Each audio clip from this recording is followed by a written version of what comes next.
తెలుగుదేశం పార్టీలో అసంతృప్తులు బయటపడుతున్నాయి. అసమ్మతి స్వరాలు వినిపిస్తున్నాయి. రాజ్యసభ సభ్యుల ఎంపికలో చంద్రబాబు తీసుకున్న నిర్ణయం మీద చాలామంది అసహనం ప్రదర్శిస్తున్నారు. కొంతమంది ఇప్పటికే బయటపడుతున్నారు.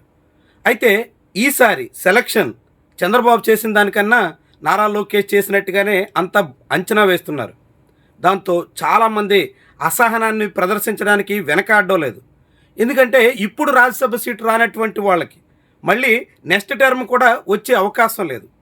ఎందుకంటే మళ్ళీ ద్వైవార్షిక రాజ్యసభ ఎన్నికలు 2028లో జరుగుతాయి. 2028లో ఎన్నికలు జరిగినప్పుడు 4 సీట్లు ఖాళీ అయితే 4లో 3 సీట్లు కూటమి నేతలే ఖాళీ చేయాల్సి ఉంటుంది. 2028 నాటికి వైఎస్ఆర్సీపీ చెందిన నిరంజన్ రెడ్డి, బీజేపీ చెందిన ఆర్ కృష్ణయ్య, పాకా సత్యనారాయణ, టీడీపీకి చెందిన బేదా మస్తాన్రావు ఈ నలుగురు రిలీవ్ అవుతారు. ఆ సమయంలో 3 బీసీ నేతలు రిలీవ్ కాబోతున్నటువంటి నేపథ్యంలో 3కు 3 సీట్లు బీసీ లేదా ఎస్సీ నేతలతో భర్తీ చేయాల్సిన పరిస్థితి వస్తుంది. కేవలం ఒకే ఒక్క సీటు మాత్రమే జనరల్గా ఉంటుంది. ఆ సీట్ని ఇప్పటికే ఈసారి ఛాన్స్ మిస్ చేసుకున్న కిలార్ రాజేష్కి దాదాపుగా బెర్త్ కన్ఫర్మ్ చేసినట్టు మనం భావించాల్సి ఉంటుంది. ఇక మిగిలిన 3 సీట్లలో బీసీలకు మాత్రమే అవకాశం ఇస్తే ఇప్పుడు చాలా గట్టి ఆశలు పెట్టుకున్న అనేక మంది నేతలకి ఇక ఈ కూటమి హయాంలో నిరాశ తప్పదు అన్నది డిసైడ్ అయిపోవలసినటువంటి అంశం. ముఖ్యంగా రెడ్డప్ప గారు శ్రీనివాసులు రెడ్డి, గల్లా జయదేవ్, కంభంపాటి రామ్మోహన్ ఇలాంటి చాలామంది బలమైన నేతలు చివరి వరకు పట్టుబట్టారు. చంద్రబాబు సాయంతో వీళ్ళంతా ప్రయత్నం చేశారు. కానీ నారా లోకేష్ చెప్పిన మాట ప్రకారమే అభ్యర్థుల ఎంపిక జరగడంతో వీళ్ళందరికీ నిరాశ తప్పలేదు. ఇప్పుడు వీళ్ళు 2028లో కూడా ఆశ పెట్టుకునే అవకాశం ఏ కోసానా లేదు. దాంతో ఇక రాజ్యసభకు వెళ్ళాలన్న లక్ష్యం కంభంపాటి లాంటి వాళ్ళకి నెరవేరదన్న సంగతి దాదాపుగా స్పష్టమైపోయింది. ఇక రెడ్డప్ప గారు శ్రీనివాసులు రెడ్డి రాజ్యసభ ఆశలు కూడా నీరుగారిపోయినట్టే చెప్పాల్సి ఉంటుంది.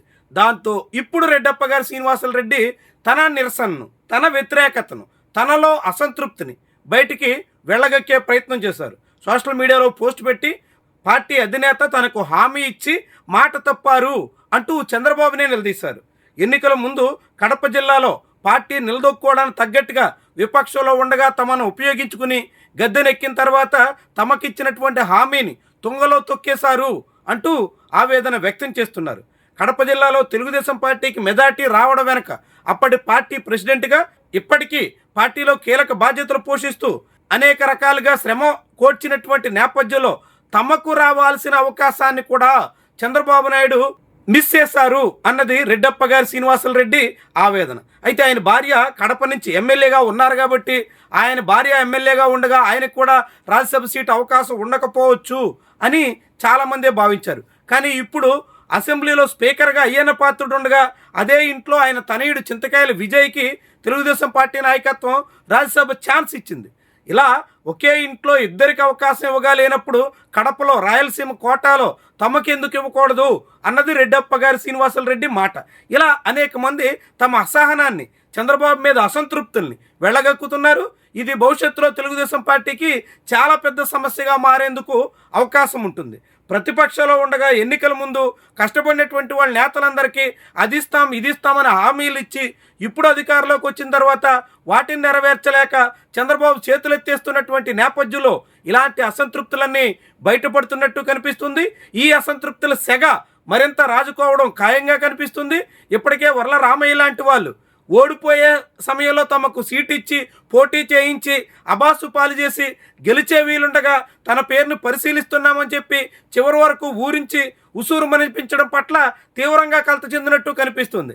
ఇలా వర్ల రామయ్య, రెడ్డప్ప గారు శ్రీనివాసులు రెడ్డి వీళ్లే కాకుండా ఇంకా అనేక మంది నేతలు ఈసారి సీటు త్రుటిలో మిస్ అయ్యి కలత చెందుతున్నటువంటి వాళ్ళంతా చాలా తీవ్రంగా మనోవేదనకు గురవుతున్నట్టు కనిపిస్తోంది.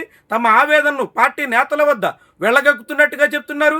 ఈ నేపథ్యంలో తెలుగుదేశం పార్టీలో రాజ్యసభ సెగ మరింతగా రాజుకుంటుందా, కాకుంటే ఇది టీ కప్పులో తుఫాన్ లాగా వీలైనంత వేగంగానే చల్లారిపోతుందా అన్నది కీలకమైనటువంటి విషయం. ఒకవేళ నేతలు అంతో ఎంతో చల్లారి సర్దుకుపోయి సాగినప్పటికీ దీని ప్రభావం మాత్రం దీర్ఘకాలంలో ఉండబోతుంది అన్నది నిస్సందేహం. తెలుగుదేశం పార్టీలో అసమ్మతి, అసంతృప్తి పెరగడం ఖాయం అన్నది తాజా పరిణామాలు చాటుతున్నటువంటి అంశం.